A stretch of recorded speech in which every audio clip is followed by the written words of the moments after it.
इस वक्त आप आराम से बैठकर इस वीडियो को देख रहे हैं। अगर मैं आपसे कहूँ आप आज जिस जगह पर बैठे हो वो जमीन आज से करोड़ों साल पहले 8500 डिग्री के तापमान से उबल रही थी, या जिस जगह पर आप बैठे हैं वो जगह लाखों साल तक बर्फ से ढकी हुई थी, ये दोनों बातें सच हैं।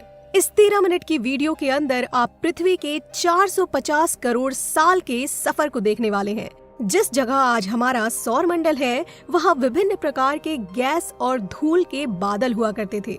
वैज्ञानिकों के मुताबिक इन धूल के बादलों से दूर एक तारा हुआ करता था। वक्त के साथ साथ उस तारे की ऊर्जा कम होने लगी, जिसके कारण उसके अंदर एक विशाल विस्फोट हुआ। विस्फोट की वजह से अंतरिक्ष की धूल एक दूसरे से तपने लगी। इस दौरान बादलों में स्थित धूल के कण दबाव और गर्मी के कारण बड़े पत्थरों और उल्का पिंड में परिवर्तित हो चुके थे, और इसी दबाव की वजह से इन बादलों में स्थित रेडियो एक्टिव पदार्थों ने ग्रेविटी का निर्माण किया। इस ग्रेविटी के कारण ही बीच में हाइड्रोजन और हीलियम इकट्ठा होने लगे। बीच के इस भयंकर दबाव के कारण एक विशाल विस्फोट हुआ, और इसी विस्फोट के कारण हमारे सूरज का जन्म हुआ। अंतरिक्ष में फैले एस्टेरॉयड यानी क्षुद्र ग्रहों में भारी वजन की वजह से ये सूरज के करीब आकर सूरज की परिक्रमा करने लगे। धीरे धीरे इन्हीं एस्टेरॉयड में भारी टकराव हुआ, जिसके फलस्वरूप मरकरी, वीनस, अर्थ और मार्स जैसे ग्रहों का निर्माण हुआ। वैज्ञानिकों के मुताबिक उस वक्त पृथ्वी और मार्स यानी मंगल ग्रह के बीच थिया नामक ग्रह सूरज की परिक्रमा किया करता था। पृथ्वी पर ग्रेविटी होने की वजह से सूरज की परिक्रमा करने वाले एस्टेरॉयड अब पृथ्वी की परिक्रमा करने लगे थे, और धीरे धीरे करोड़ों सालों तक ये पृथ्वी पर गिरते रहे। और ऐसी ही घटना हमारे पड़ोसी ग्रह थिया पर भी हो रही थी, जिसके कारण थिया पृथ्वी के और भी करीब आने लगा और आकर पृथ्वी से टकराया।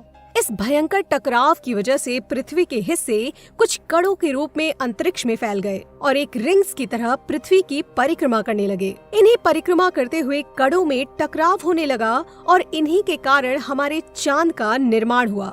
उस वक्त पृथ्वी पर सिर्फ एक ही समुद्र हुआ करता था, और वो था 1900 डिग्री सेल्सियस के तापमान पर उबलते हुए लावा का।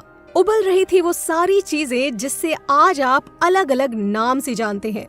वक्त के साथ साथ पृथ्वी धीरे धीरे ठंडी हो रही थी, जिसके कारण पृथ्वी के भारी तत्व जैसे धातु और रेडियो एक्टिव पदार्थ पृथ्वी के केंद्र में जाकर इकट्ठा हो गए, और हल्के पदार्थ पृथ्वी की सतह पर आ गए। लाखों सालों तक पृथ्वी पर उल्का पिंडों की बरसात हुई, और इन्हीं गिरते हुए उल्का पिंडों में जमा था नमक, मटेरियल्स और पानी। करोड़ों सालों तक इन उल्का पिंडों की बरसात होती रही, और धीरे धीरे पृथ्वी की ऊपरी सतह पानी से ढकने लगी। वैज्ञानिकों के मुताबिक यही वो वक्त था जब दूर गहरे पानी के अंदर निकलते ज्वालामुखियों से पहली बार सूक्ष्म जीवों का निर्माण हुआ। लाखों सालों बाद एक वक्त ऐसा आया जब पृथ्वी की पूरी सतह पानी से ढक चुकी थी। हमारी पृथ्वी के सबसे अंदर का कोर रेडियो एक्टिव पदार्थ से बना होने की वजह से हरदम गर्म होता रहता है, लेकिन जब भी पृथ्वी की ऊपरी जमीन ठंडी हो जाती है तभी पृथ्वी के अंदर की गर्मी बाहर नहीं निकल पाती, जिसके कारण ज्वालामुखियों का निर्माण होता है।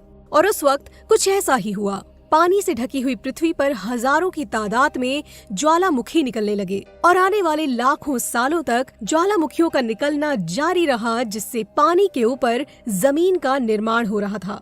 इस वक्त भी पृथ्वी पर वातावरण न होने की वजह से अंतरिक्ष से उल्का पिंड की बरसात हो रही थी। आज से लगभग 300 करोड़ साल पहले पृथ्वी पर ऐसा वक्त आया जब पृथ्वी का वातावरण लगभग स्थिर होने लगा था। ज्वालामुखी निकलने धीरे धीरे बंद हो गए थे, और पृथ्वी का एक दिन 12 घंटे का हुआ करता था। साल बीतते गए और धीरे धीरे ये सूक्ष्म जीव और अब समूह में रहने लगे। आज से लगभग 250 करोड़ साल पहले पहली बार पृथ्वी पर ऐसे जीवों का निर्माण हुआ जो जीने के लिए ये पानी के अंदर के खनिज पदार्थ और धूप का इस्तेमाल करते थे, और मल त्याग के रूप में ऑक्सीजन बाहर निकालते थे। इस वक्त पृथ्वी पर ज्यादातर ज्वालामुखी निकलने बंद हो चुके थे, और इन माइक्रो बैक्टीरिया की वजह से वातावरण में ऑक्सीजन की मात्रा बढ़ रही थी। वातावरण में ऑक्सीजन की मात्रा बढ़ने से पृथ्वी का वायुमंडल बनना शुरू हुआ, और आने वाले हजारों सालों तक वातावरण में ऑक्सीजन की मात्रा बढ़ती रही थी, जिसकी वजह से पृथ्वी के ज्यादातर हिस्सों में ये सूक्ष्म जीव फैल गए। हजारों साल बाद एक वक्त ऐसा आया जब पृथ्वी में ज्यादा ऑक्सीजन बढ़ने के कारण ये सूक्ष्म जीव मरने शुरू हो गए। उस वक्त पृथ्वी का वातावरण ठंडा होने के साथ साथ ऑक्सीजन से भी भर चुका था, जिसके कारण जमीन और वातावरण में स्थित लोहे के मिनरल्स पानी में उपस्थित ऑक्सीजन से रिएक्ट होने लगे। और एक वक्त ऐसा आया जब पृथ्वी की जमीन आज के मार्स जैसी लाल हो चुकी थी। वक्त बीतने के साथ साथ धरती की इलेक्ट्रॉनिक प्लेट्स में दरार होने लगी, जिसके कारण पृथ्वी के अंदर का लावा जमीन की तरह कई लाखों सालों तक उबलता रहा। और यही वो कारण था जिसके कारण पृथ्वी के वातावरण में कार्बन डाइऑक्साइड बहुत ज्यादा बढ़ गई और पृथ्वी पर एसिड की बरसात शुरू हो गई। एसिड रेन की वजह से पृथ्वी का तापमान घटने लगा और तापमान इतना घटा कि पृथ्वी के ऊपर पानी बर्फ में परिवर्तित हो गया। पृथ्वी पर पहली बार भयंकर आइस एज आया। इस वक्त पूरी पृथ्वी सफेद बर्फ से ढक चुकी थी। आमतौर पर जब धरती पर सूरज की किरणें गिरती हैं, तब जमीन उन किरणों को सोख लेती है, मगर पूरी पृथ्वी बर्फ से ढक चुकी थी। और क्योंकि बर्फ सफेद और चमकीली होती है, जिसके कारण सूरज की किरणें धरती पर गिरने के बाद वापस चली जाती थी। इसी कारण से पृथ्वी कई लाखों सालों तक बर्फ से ढकी रही। मगर फिर से पृथ्वी के अंदर से गर्मी ज्वालामुखी के रूप में निकलना शुरू हो गई और इन ज्वालामुखी से निकलने वाली गर्मी ने पृथ्वी को हिलाना शुरू कर दिया। इसी बीच पृथ्वी की गहराई में बचे कुछ सूक्ष्म जीव धीरे धीरे बदल रहे थे और अब वो ऑक्सीजन को अपने शरीर को बड़ा और जटिल बनाने के लिए इस्तेमाल करने लगे। इस बीच पानी में छोटे समुद्री पौधे निकलने भी शुरू हो गए। बाहर जैसे जैसे ज्वालामुखी निकल रहे थे, वैसे वैसे वातावरण कार्बन डाइऑक्साइड से गर्म हो रहा था।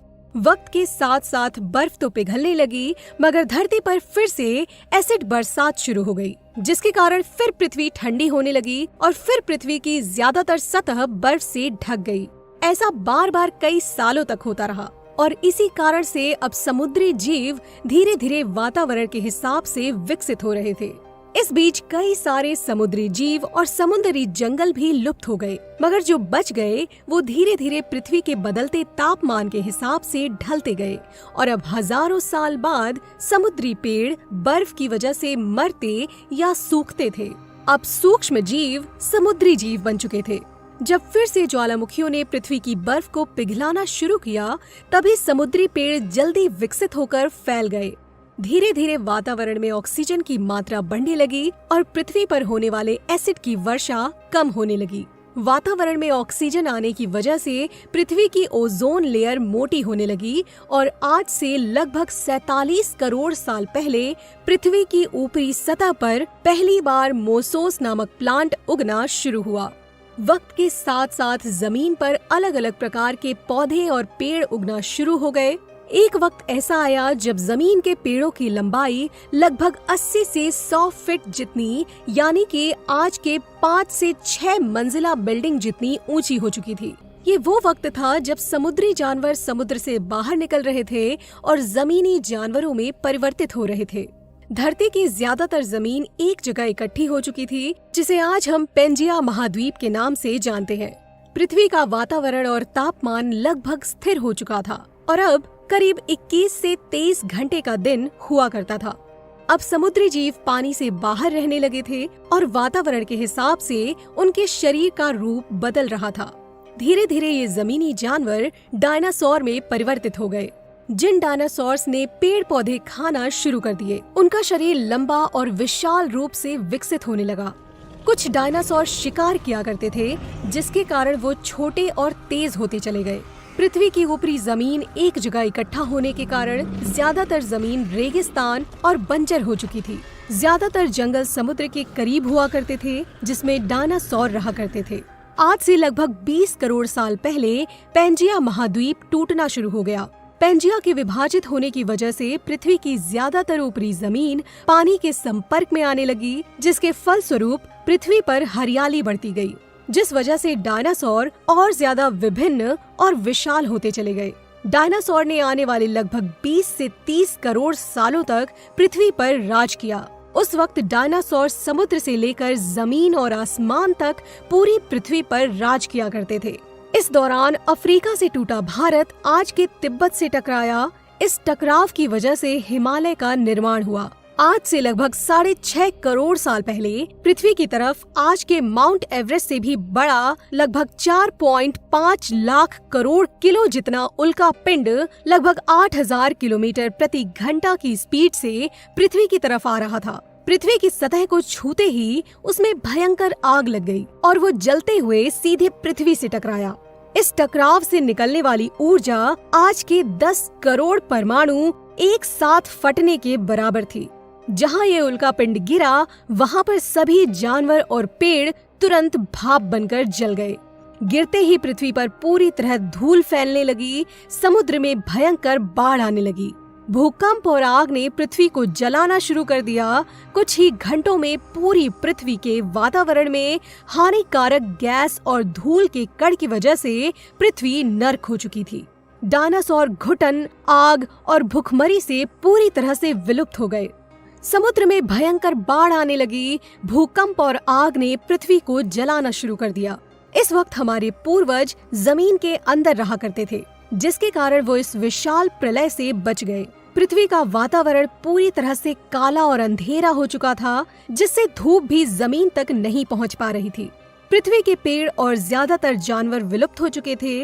वातावरण में हानिकारक गैस और धूल के कारण पृथ्वी पर फिर से एसिड की वर्षा शुरू हो गई और फिर पृथ्वी ठंडी होकर बर्फ से ढक गई। लेकिन इस बार पृथ्वी की बर्फ लाखों साल तक नहीं जमी रही और 80 से 90 हजार साल बाद ये बर्फ पिघलनी शुरू हो गई। जैसे ही पृथ्वी पर वातावरण फिर से पहले जैसे होने लगा, वैसे ही ये छोटे जीव जमीन से बाहर आना शुरू हो गए। उस वक्त पृथ्वी की बर्फ पिघलनी शुरू हुई थी, जिसके कारण अफ्रीका में घने ठंडे जंगल हुआ करते थे और इसी बीच ये जमीनी जीव बंदरों में परिवर्तित हुए। मगर जैसे जैसे पृथ्वी गर्म होने लगी, वैसे वैसे अफ्रीका के ये जंगल सूखने लगे। जंगल की चीजें खाने वाले बंदरों को खाने की कमी होने लगी।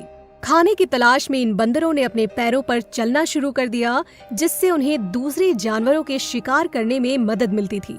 धीरे धीरे बंदर एब्स यानी वानर में परिवर्तित हुए। खाने की तलाश में ये एब्स पृथ्वी के दूसरे हिस्सों में फैलने लगे और धीरे धीरे उनके शरीर का रंग रूप वहाँ के मौसम के हिसाब से बदलता गया।